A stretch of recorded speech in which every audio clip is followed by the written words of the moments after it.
بالله من الشيطان الرجيم. بسم الله الرحمن الرحيم. السلام عليكم ورحمة الله وبركاته.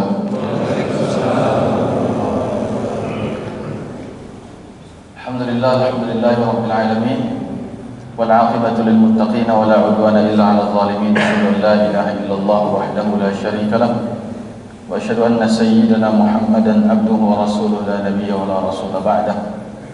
اللهم ربنا صل على سيدنا وحبيبنا وشفيعنا وقدوتنا وقرة أعيننا ومولانا محمد وعلى آله وصحبه ومن تبعهم بإحسان إلى يوم الدين. سبحانك لا علم لنا إلا ما علمتنا إنك أنت العليم الحكيم. لا إله إلا أنت سبحانك إنا كنا من الظالمين.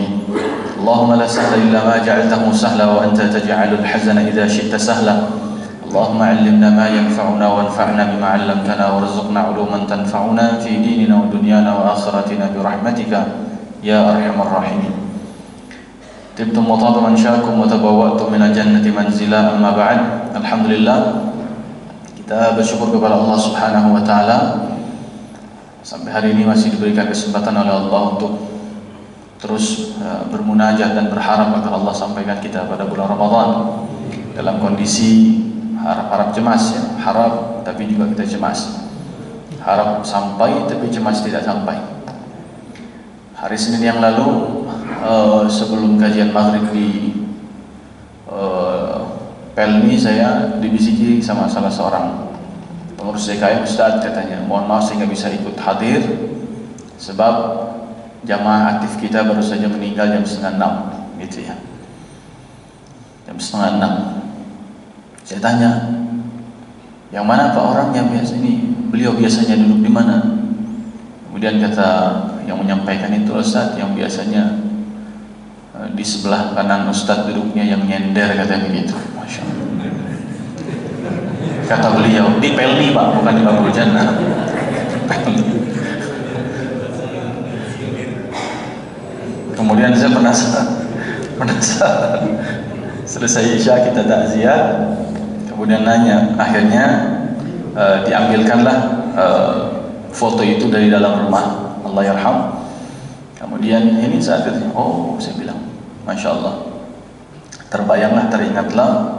Kemudian beliau mengomentari, Ustaz, kita ini 2 pekan terakhir kurang lebih ini sedang diserbu oleh malaikat Israel, katanya begitu. Maksudnya gimana Pak Haji? Ini 3 orang terakhir di komplek kami ini yang meninggal mantan RW semua, ya, begitu. Berturut-turut 3-3 mantan RW, Masya Allah. Dan beliau juga meninggal Senin itu mantan RW. Itu kalau ngebaca data statistik udah jadi pola berarti bisa jadi Pak. Jangan-jangan memang malaikat Israel lagi suka sama mantan RW, kan bisa jadi begitu. Nggak tahu di sini ada nggak mantan RW?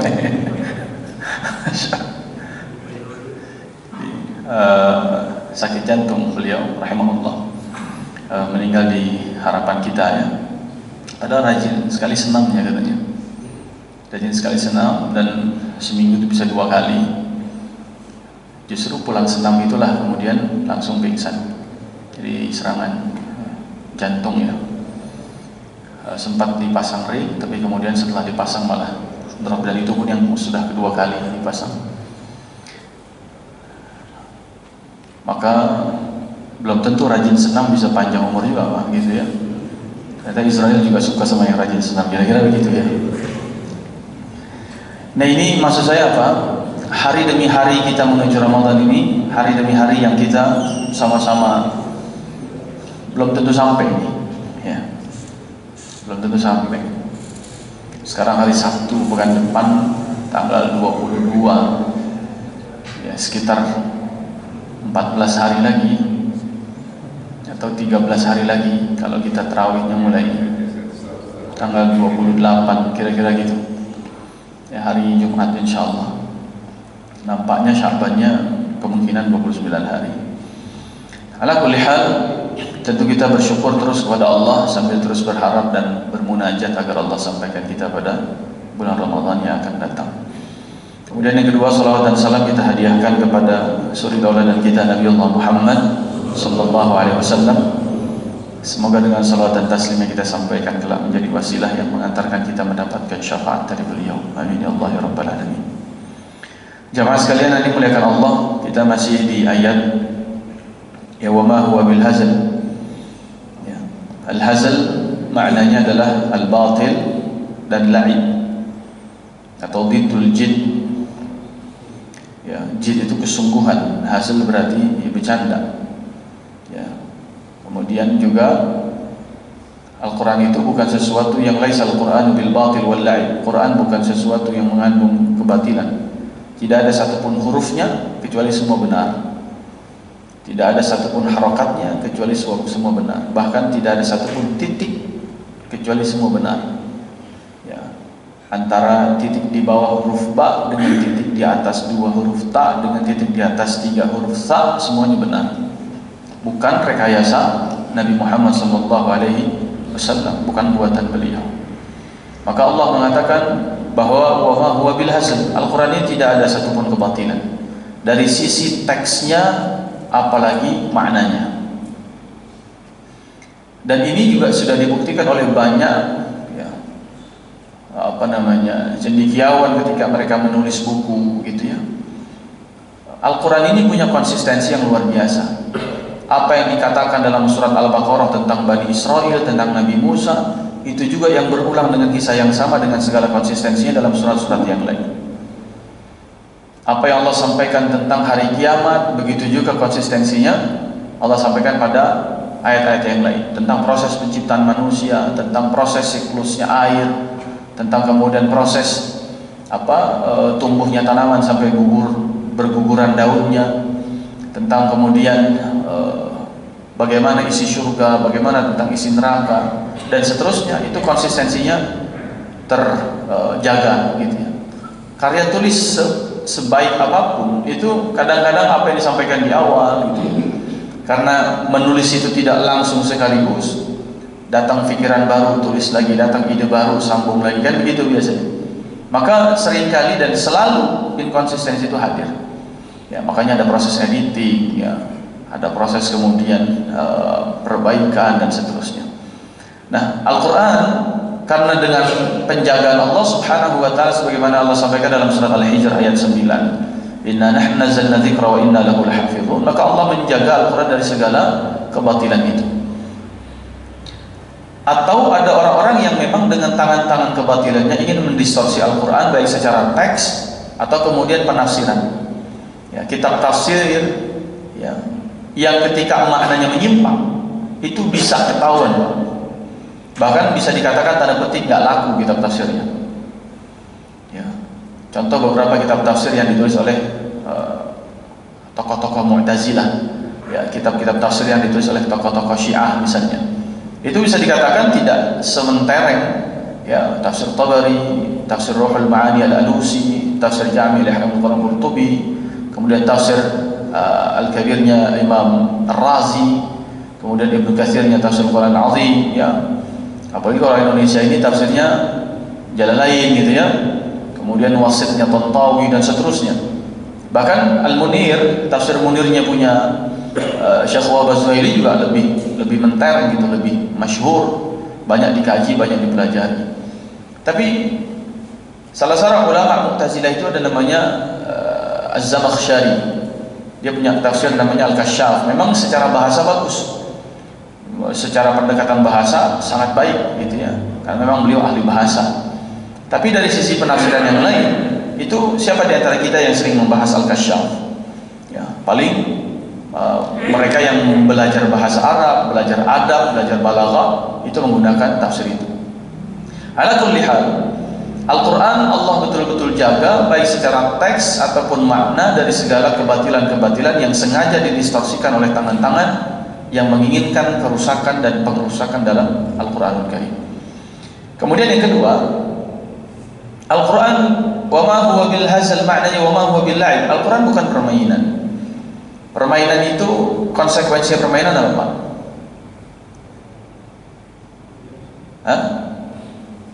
Permainan itu konsekuensi apa? La'ib, permainan. Tentu tidak ada keseriusan ya. Al-Quran bukan untuk menjadi bahan permainan. Ya, Al-Quran bukan kemudian untuk menjadi bahan senda gurau. Ya. Al-Quran bukan menjadi bahan bercandaan yang kita main itu kalau mood saja kan gitu. Ya, kita mainnya itu kalau lagi ada inginnya saja. Kita kemudian main itu kalau ada tujuan saja. Ya, kapan baca Al-Qurannya? Sederhana saya sampaikan, misalnya kapan kaum muslimin baca surat Yusuf, Pak? Kapan kira-kira? Sebagian kaum muslimin lah kira-kira. Kapan baca surat Yusuf? Hah? Pas kata dokter di USG anaknya laki kan begitu ya. Tiba-tiba lahir perempuan, oh gimana itu? Gantengnya enggak, laki-laki jadi iya gitu kan? Jadi tomboy misalnya. Atau kapan sebagian kaum muslimin baca surat Maryam? Kapan kaum muslimin misalnya baca surat-surat tertentu, tetapi tidak disandarkan kepada apa yang dianjurkan oleh Rasulullah SAW secara langsung. Contoh Al-Kahfi, memang hari Jumat ada anjurannya. Man qara'a surat al-Kahfi yaumal jum'ati surat Al-Kahfi adha'a lahu min nurin ma bainal jum'ataini, kan gitu. Siapa yang baca surat Al-Kahfi hari Jumat, maka Allah akan berikan cahaya sampai di antara dua Jumat. Ada. Baca Al-Mulk setiap malam, ada memang hadisnya. Baca Al-Waqiah setiap malam, ada hadisnya. Ya, Al-Mulk terbebas dari azab kubur, Al-Waqiah lam tusibhu faqatun abada, hidupnya enggak akan ditimpa kesulitan sama sekali. Baca Al-Falaq, An-Nas sebelum tidur, ada hadisnya. Ya, kemudian baca Al-Kafirun dan Al-Ikhlas sebelum tidur, ada hadisnya. Disebut sebagai surat Al-Muqashqishatan. Yang baca Al-Kafirun dan Al-Ikhlas sebelum tidur akan Allah bebaskan hatinya dari segala sifat kemunafikan. Tetapi kalau misalnya tadi, kalau cuma lahiran doang atau lagi hamil baca itu, tiap hari bacanya Yusuf terus. Ya. Kita tidak ingin terjebak dan terjerumus kepada menjadikan Al-Quran hanya seperti permainan saja, kayak ngundi nasib gitu ya. Baca Yusuf, mana tahu gantengnya kayak nah ini Yusuf. Padahal suaminya nggak gitu-gitu amat kan gitu ya. Ini mau dipaksain baca Yusuf juga belum tentu kayak Nabi Yusuf, Pak. Sampai juga dengan perempuan yang misalnya istri begitu berharap kayak pesonanya Ratu Balkis, baca Yusuf juga asal mengincar Ratu Balkisnya aja dah. Walaupun perempuan begitu ya. Tapi istri kita juga nggak gitu-gitu amat gitu. Jadi kayak seperti apa? Bermain saja. Gambling, permainan, adu menang, adu kalah, lagi ada hajat, tidak ada hajat ya tidak, ada perlu kita main, kalau nggak ada perlu nggak main gitu. Nah ini kita menghindari, jangan sampai menjadikan Al-Quran hanya sebagai wa ma huwa bil hazal saja. Kemudian juga diddul jid, yaitu lawan kata kesungguhan, bercanda. Ya. Sampai Allah mengatakan, qul abillahi wa ayatihi kuntum tastahzi'un. Ya, apakah dengan Allah dan ayat-ayatnya kalian menjadikannya sebagai bahan bercandaan? Ya. Kemudian sampai pada ayat Allah mengatakan qad kafartum ba'da imanikum. Sungguh kalian telah kufur setelah kalian beriman. Ini kisahnya tentang salah seorang yang kemudian menjadikan Al-Quran sebagai olok-olok, ya, sebagai bercandaan, sebagai bahan untuk direndahkan gitu ya. Contoh misalnya misalnya tentang surat Al-Fil ya, ketika turun itu ditantang bahwa ya Al-Fil mah gampang, kita juga bisa, kata orang kafir jahiliyah dulu. Kalau Al-Fil doang kita juga bisa bikin. Kemudian dia bikin apa? Al-Fil, mal-fil, wa ma adraka mal-fil, ya, dhailuhu tawil gitu. Gajah, tahukah engkau tentang gajah? Sekali lagi, tahukah engkau tentang gajah? Gajah itu hewan yang hidungnya panjang gitu ya. Ini kan menjadikan Al-Quran sebagai bahan bercandaan saja. Sampai Allah mengatakan bahwa kalian tidak akan bisa mendatangkan pada Al-Quran satu ayat, bahkan satu huruf, ya, satu surat, satu ayat sampai satu huruf, nggak akan bisa. Ya, kita mencoba menjadikan Al-Quran sebagai seperti karya tulis, kayak karya ilmiah dan seterusnya. Maka Allah menegaskan ini adalah jid, benar-benar kesungguhan dari Allah Subhanahu wa taala untuk menghadirkan Al-Quran sebagai hudan lil muttaqin dan hudan lin nas wa bayyinatin minal huda wal furqan. Makanya hukum-hukumnya ada. Kalau kitab cuma bercandaan, ngapain ada hukum potong tangan begitu dalam Al-Quran? Ngapain ada hukum dalam Al-Quran misalnya ya, tentang perjudian, tentang riba, tentang apa namanya muharabah, ya, apa namanya begal, ya, muharabah itu. Ngapain juga Allah kemudian menghadirkan gambaran tentang kiamat sebegitu detailnya, sebagaimana dalam surat At-Takwir, bagaimana Allah sampai mendatangkan gambaran surga di akhir-akhir surat An-Naba gitu ya. Bagaimana Allah menghadirkan gambaran neraka di akhir-akhir surat Abasa. Jadi Al-Quran ini nggak mungkin jadi bahan bercanda, nggak mungkin isinya hanya bercanda doang gitu Allah.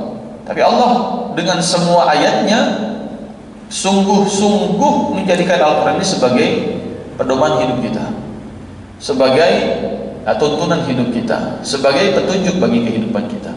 Sehingga kalau kesungguhan itu kita tidak sambut dengan kesungguhan, dia datang dari Allah dengan penuh kesungguhan, maka kita pun menyambutnya dengan penuh kesungguhan. Ya, idza a'taita lil ilmi ba'daka, ya. Kalau Anda memberikan untuk ilmu hanya sebagiannya saja, maka ilmu tidak akan memberikan kepada Anda sama sekali. Sementara ketika Anda memberikan kepada ilmu seluruhnya, ilmu hanya memberikan kepada kita itu hanya sebagian. Idza a'taita lil ilmi kullaka falam yu'tihi illa ba'dahu. Kan begitu. Kita sungguh-sungguh belajar ilmu, seluruh effort kita berikan, semua pengorbanan kita keluarkan, tapi ilmu memberikan kepada kita hanya sebagian. Apalagi kalau kita memberikan untuk ilmu hanya sebagian, ilmu mungkin tidak akan memberikan kepada kita sama sekali. Sebagaimana kita mengupayakan semua effort kita menghafal Al-Quran, Pak, itu belum tentu Al-Quran ngasih semuanya buat kita. Ya. Ada orang sudah ngafal 5 tahun kagak ngapal, kagak lolos-lolos juz 30-nya. Ada orang sudah berapa tahun ngaji, tetap aja Iqra-nya masih jilid 4 aja misalnya gitu. Ya, bagaimana dengan yang nggak pernah ngaji sama sekali, kan gitu? Bagaimana yang nggak pernah mencoba menghafal sama sekali? Ya, sementara yang sudah sungguh-sungguh saja tidak diberikan semuanya oleh Al-Quran kepada orang tersebut. Ada orang di pesantren juga sama, 3 tahun misalnya jadi santri ngafal Quran, keluar-keluar ada yang cuma 7 juz, ada yang cuma 10 juz gitu ya. Ada yang dikejar 30 juz, tapi ketika ditanya, ente yang mazhud berapa, yang memang apa namanya kuat berapa? Ya paling 5 juz doang gitu. Lah 30 gimana? Ya itu kan setoran doang misalnya. Tetap aja dikasih cuma beberapa saja.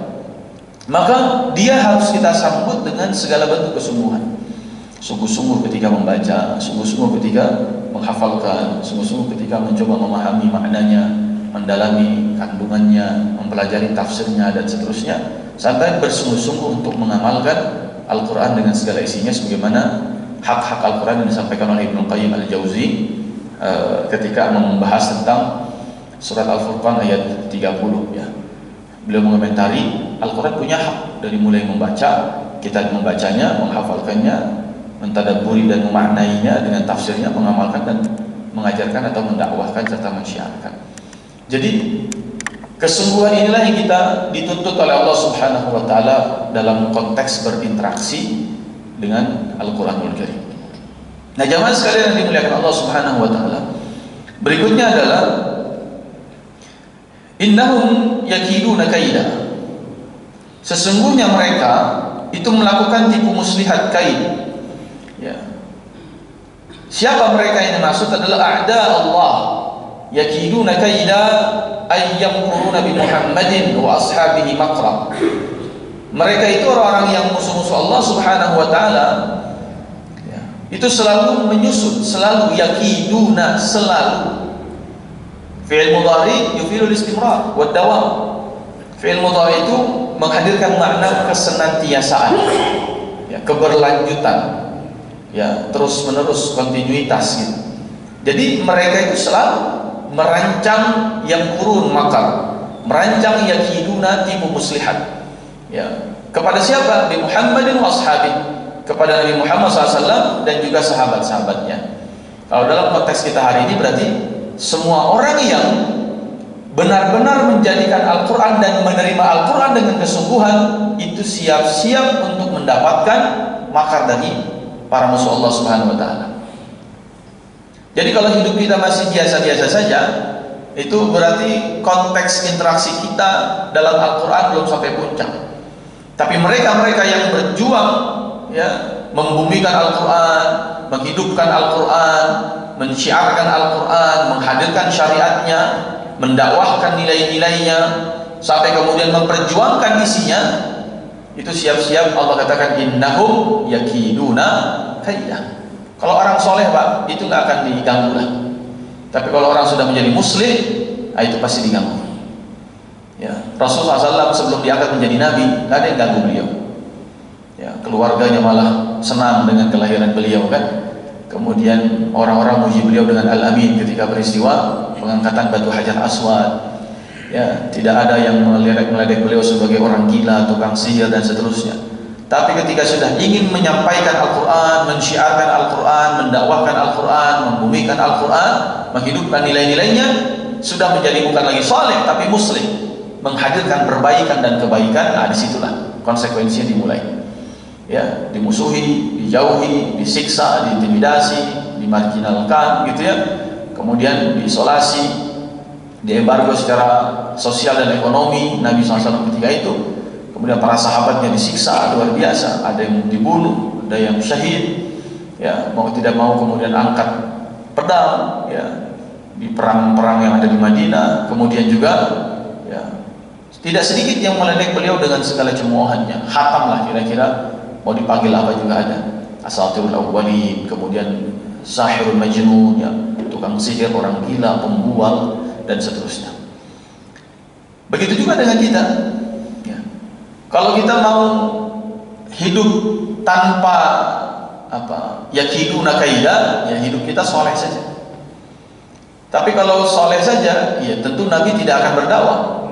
Nabi tinggal soleh, qiyamul lail sepanjang malam sampai subuh, gitu ya, sampai kaki bengkak-bengkak, sholat, kemudian ya sudah, bagaimana cari nafkah, nafkahin keluarga, dagang, gitu ya. Sebagaimana dulu Nabi membawa dagangannya Siti Khadijah, nggak ada yang mengusik, Pak. Dagang ke Syam, dagang ke Yaman, dagang ke Syam, dagang ke Yaman, untung besar, pulang ke Mekah, sampai dapat jodoh Siti Khadijah, jalani hidup rumah tangga biasa saja, nggak ada sama sekali yang membenci beliau, tidak ada yang mengusik sama sekali. Tapi ketika sudah diangkat menjadi Nabi dan Rasul, wa'anzir ashiratakal aqrabin, ya ayyuhal mudaththir qum fa'anzir, dan seterusnya. Di situlah mulai babak baru, bahwa memikul di pundak kita yaitu Al-Qur'anul Karim, inna sanulqi 'alaika qawlan thaqila, itu beban berat luar biasa.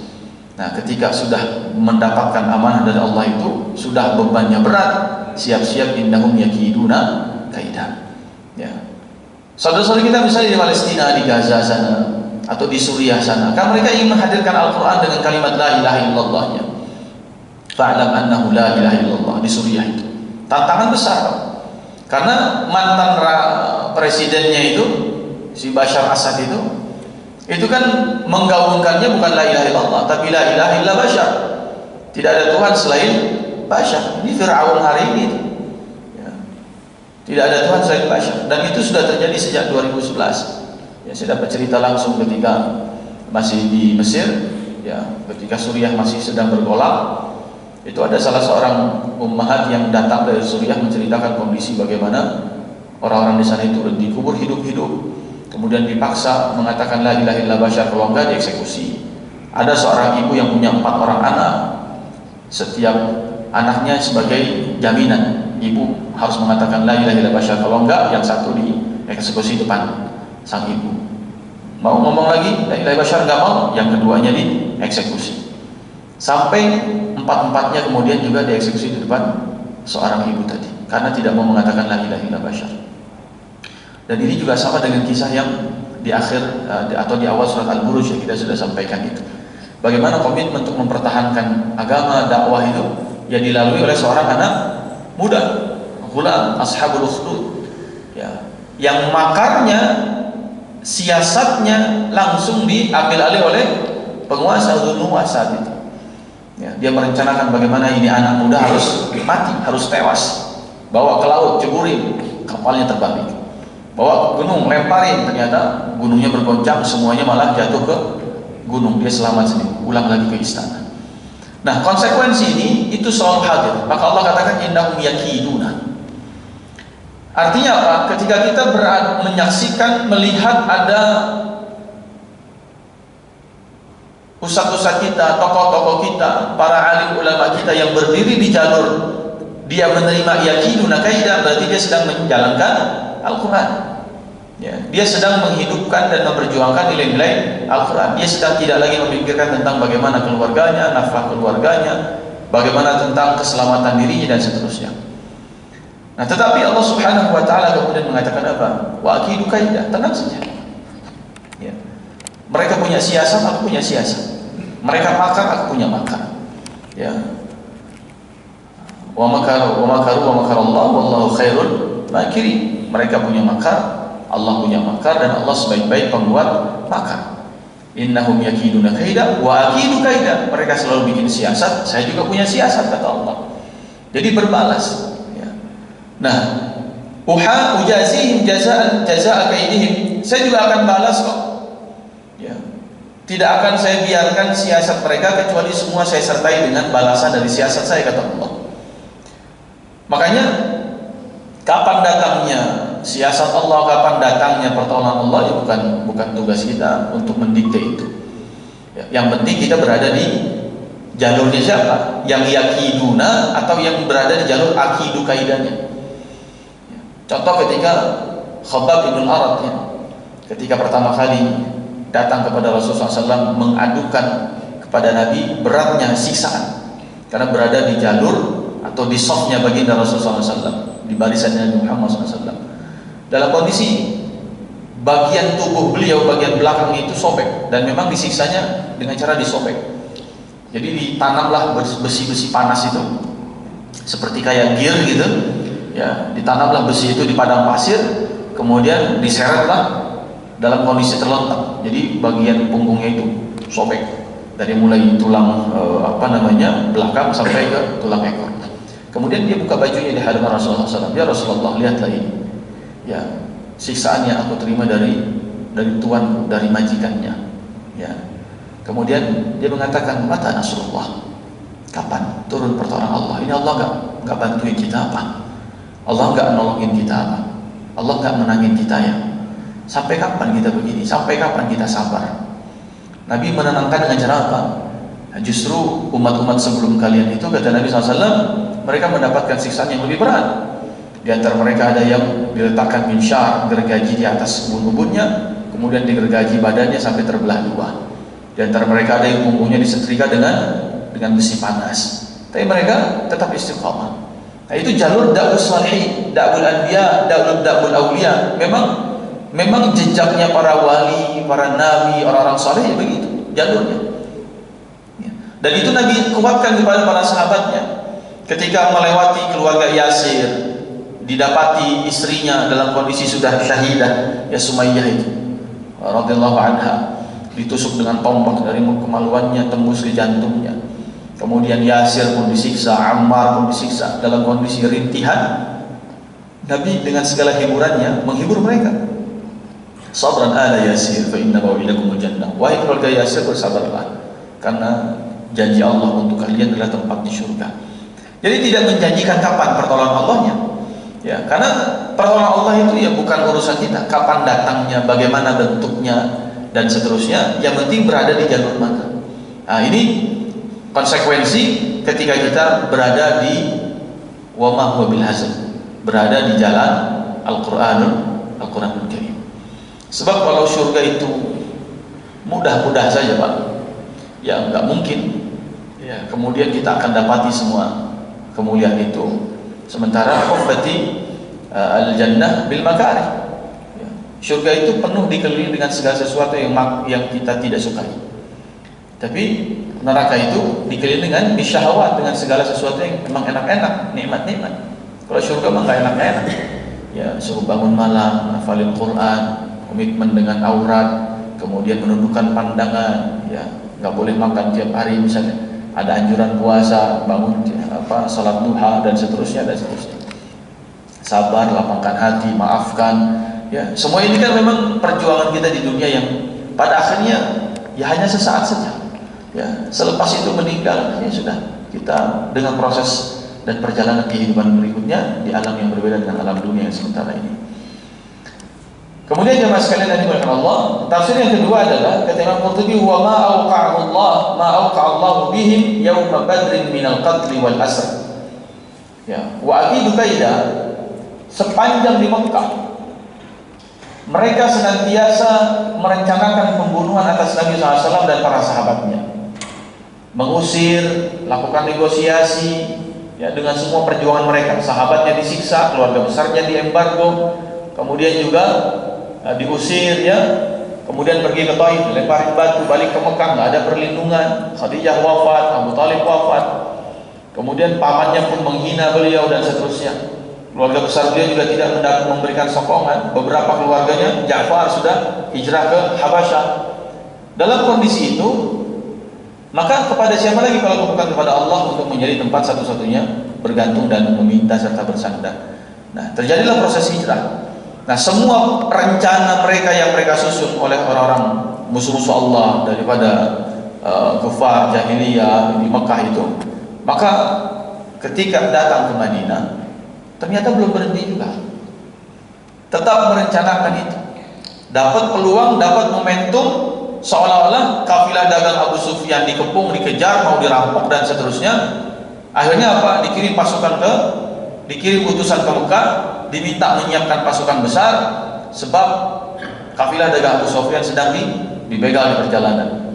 Ya. Akhirnya apa? Yang awalnya cuma ingin mengambil hak mereka, ya, para sahabat ini cuma minta kepada Nabi, ini kan kita hijrah, harta-harta kita tinggalin di Mekah. Akhirnya diambil sama Abu Sufyan dan orang-orang Mekah lainnya sebagai modal dagang mereka untuk pergi ke Syam jualan. Ya, makanya sahabat ini bukan begal sebenarnya, mau mengambil haknya saja, yang hartanya dulu ditinggalkan di Mekah saat berangkat hijrah, tapi dimaknai sebagai ini perang. Nah, dapat momentum mereka menyiapkan pasukan. Tapi Allah katakan wa aqidu kaida, dimaknai dengan apa? Kami pun menyiapkan kemenangan besar pada perang Badar tersebut dengan banyaknya dari mereka yang terbunuh, termasuk gembongnya yaitu Abu Jahal. Ya, Abu Jahal mati, tewas di perang Badar. Ya, tokoh-tokoh mereka, ya, tokoh-tokoh besar mereka itu banyak mati di perang Badar. Ya, orang tuanya Hindun, ya, mertuanya Abu Sufyan itu mati di perang Badar. Tokoh-tokoh mereka. Dan juga wal asr, banyak yang ditawan. Jadi Allah merencanakan memuliakan kaum muslimin dan kemudian merendahkan mereka adalah saat perang Badar, dengan Allah mengatakan wa aqidu kaida. Mereka punya siasat, saya juga punya siasat. Mereka punya rencana menjatuhkan, mengepung Nabi Muhammad SAW dengan 1000 pasukan. Kami siapkan 300 pasukan cukup. Nah, sehingga kemenangan Badar adalah kemenangan yang mengangkat harkat martabat kaum muslimin. Ya, saat mereka 13 tahun lemah di kota Makkah, mustad'afin, kemudian banyak yang syahid, kemudian banyak yang mendapatkan siksaan, hartanya dirampas, hijrah nggak boleh bawa apa-apa. Nah, Badar menjadi apa? Pengangkat haibah mereka, wibawa mereka di kalangan orang-orang Arab. Nggak nyangka Muhammad sudah sekuat ini, kira-kira gitu. Karena mereka berperang dengan total, Pak. Tokoh-tokohnya, ahli pedangnya, ahli kudanya, ahli tombaknya, ahli panahnya dikerahkan 1000 pasukan itu.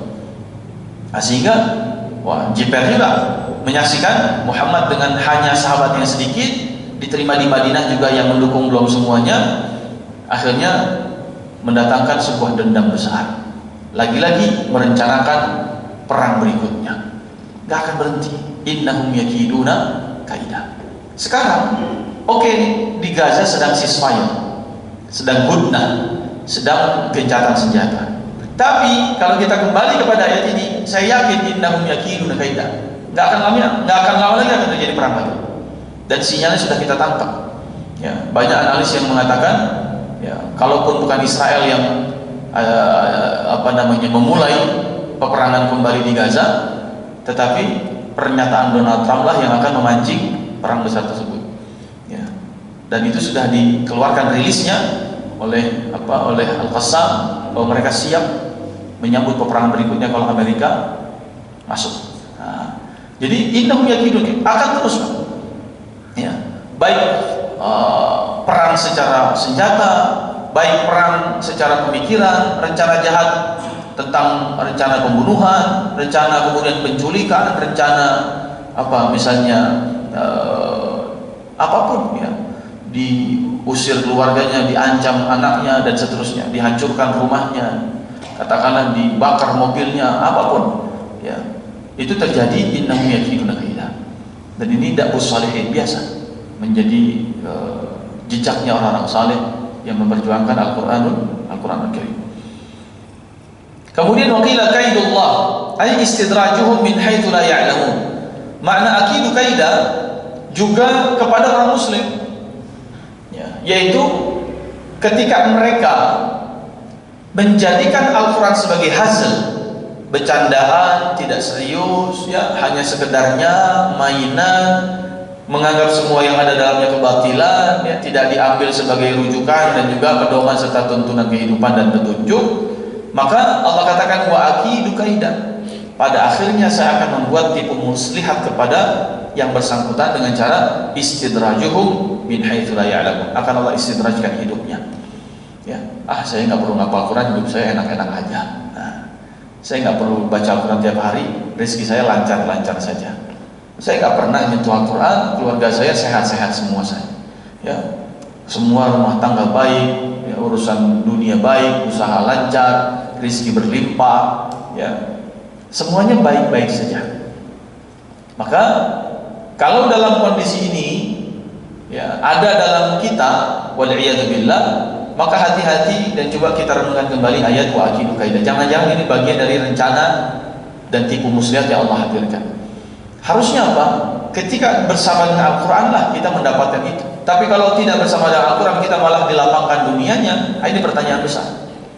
Ya. Semua lancar urusan, semua lancar urusan usaha, semuanya lancar. Kita nggak pernah punya interaksi dengan Al-Quran. Ini pertanyaan buat kita. Apakah ini bagian dari wa akidu kaidah?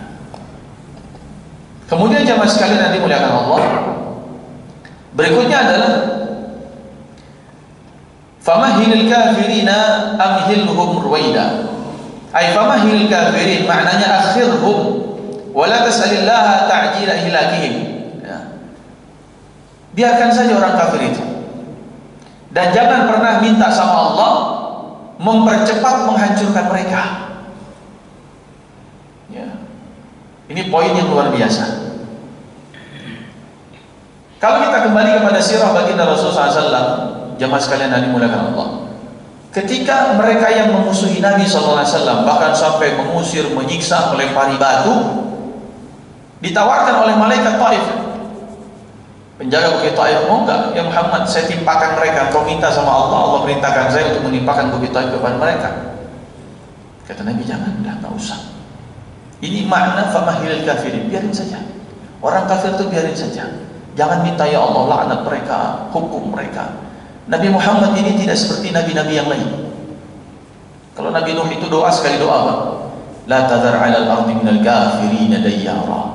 Innaka in tadharhum yudhillu 'ibadaka wa la yalidu illa fajiran kafara.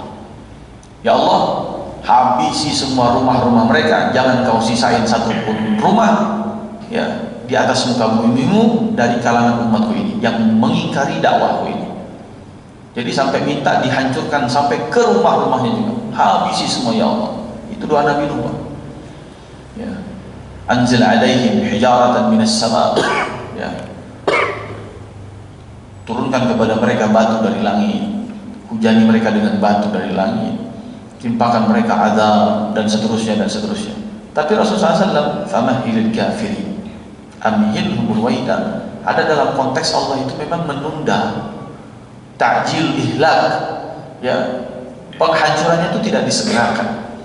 Apa sebenarnya Pak hikmahnya? Supaya kita sebagai kaum muslimin mendakwahkan Al-Quran kepada mereka. Karena esensinya apa? Mukjizatnya Nabi adalah Al-Quran. Al-Quran inilah yang harus kemudian kita sebarkan. Nilai-nilainya, baik dari sisi tauhidnya, syariatnya, kemudian pengamalannya, keimanan kepada akhiratnya. Kenapa mereka bisa kafir? Karena belum tahu tentang Al-Quran saja. Belum terkena hidayah Al-Quran, belum terkena kemujizatan Al-Quran, belum terkena kemudian hatinya dengan tergugah dengan segala makna yang ada dalam Al-Quran. Buktinya apa? Dalam surat An-Nazi'at ketika Allah mengatakan tentang Fir'aun, ya, fa'akhadnahu nakal al-akhirati wal ula. Ya, ada nakal al-akhirah dan ada nakal al-ula. Firaun itu 2 kali ngaku sebagai Tuhan. Jarak antara pengakuan pertama dengan pengakuan kedua itu 40 tahun. Apa maknanya? Allah saja menunda Firaun 40 tahun tidak langsung Allah hukum dan azab. Apa kata para ulama hikmahnya? Yang mana tahu Firaun mau bertaubat. Jadi famahilil kafirin amhilhum ruwaida, janganlah sering mendoakan kehancuran bagi orang yang belum mau dekat dengan Al-Quran. Karena kita punya tugas untuk terus mendakwahkan. Kalau sekali ingkar langsung Allah basmi, Allah azab. Terus siapa lagi yang mau menerima Al-Quran ini sebagai objek dakwahnya? Demikian, mudah-mudahan ada manfaatnya. Ya, insyaallah kita lanjutkan pada pertemuan berikutnya.